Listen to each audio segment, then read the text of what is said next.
Have you ever wondered why astronauts float around in space, but then they get slammed back into their seats during takeoff? Well, the answer is hiding in one of the most beautiful and, frankly, mind-bending ideas in all of physics, Einstein's equivalence principle. It's a concept that totally rewrites how we think about gravity and even what it means for something to have mass.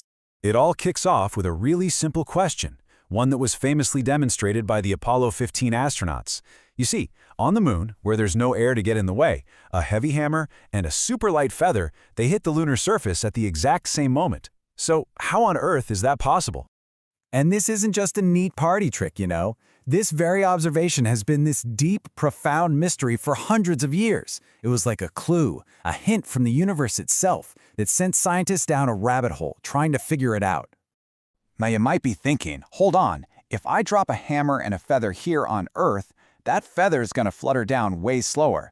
And you're right, but that's only because of air resistance. If we could suck all the air out of a room and do the same experiment, guess what? They'd fall together, just like on the moon. And that tells us something absolutely crucial. When it's just gravity in the picture, an object's mass seems to have nothing to do with how fast it accelerates.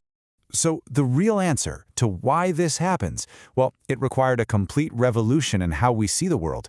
It needed someone to look at gravity and say, what if it's not a force at all? What if it's something else entirely? And that, of course, is where our story takes a sharp turn thanks to one incredible mind. You can kind of see the idea evolving over time. Back in the 1600s, you had Galileo, who first suggested that all objects speed up at the same rate no matter their mass. Then, of course, Newton came along and gave us this beautiful picture of gravity as a universal force, pulling between any two objects. But it wasn't until 1915 that Einstein made the giant leap and said, wait a minute, what if gravity and acceleration are actually two sides of the same coin?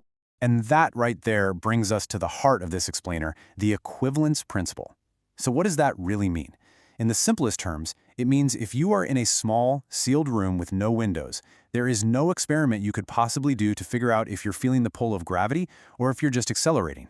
And you know, for Einstein, this wasn't just another calculation. He actually called the moment he realized this the happiest thought of my life. It was the key, the single insight that unlocked his entire theory of general relativity. Okay, to really get this, let's do his famous thought experiment. First, just picture yourself inside a sealed elevator, way out in deep space, far from any planet or star. You'd just be floating around, right? Weightless. Okay, now imagine a rocket is attached to the top of that elevator and it starts firing, pushing you up at 9.8 meters per second squared. That's the same acceleration as Earth's gravity.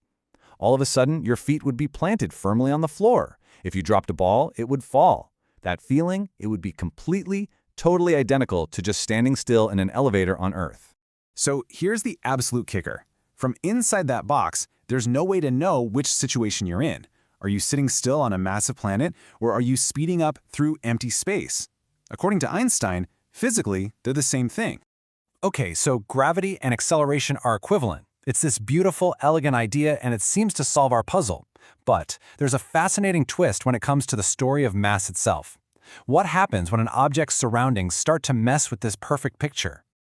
To get this twist, we need to quickly look at two different ways we talk about mass. First, you've got inertial mass.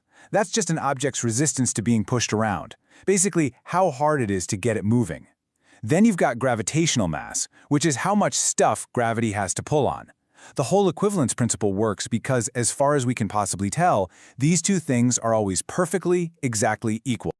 But what if you could kind of trick an object into feeling heavier or lighter than it really is? Well, physicists have this incredible concept called effective mass. This is the mass an object seems to have because of how it's interacting with its environment. It's wild. In some situations, an object can act as if it's way heavier or even lighter than it actually is, even though its true mass never changed. Think of it like this. Imagine you're running on a dry track. Pretty easy, right? Now imagine trying to run through water that's up to your knees. You're the same person, you have the same actual mass, but that constant drag from the water makes it feel like you're incredibly heavy. Your resistance to acceleration, your effective mass, has shot way up because of your surroundings. And this kind of thing happens to particles inside materials all the time. So now we've got these two big ideas in our toolkit, the equivalence principle and this new way of thinking about mass. So let's finally go back and solve the mystery of that hammer and feather. And here is the beautiful, mind-blowing answer. The hammer and the feather fall together not because gravity is pulling on their different masses in some weird, magical, compensating way. No, they fall together because gravity isn't a pull at all. It's a curve, a warp in the very fabric of space-time that's created by the moon.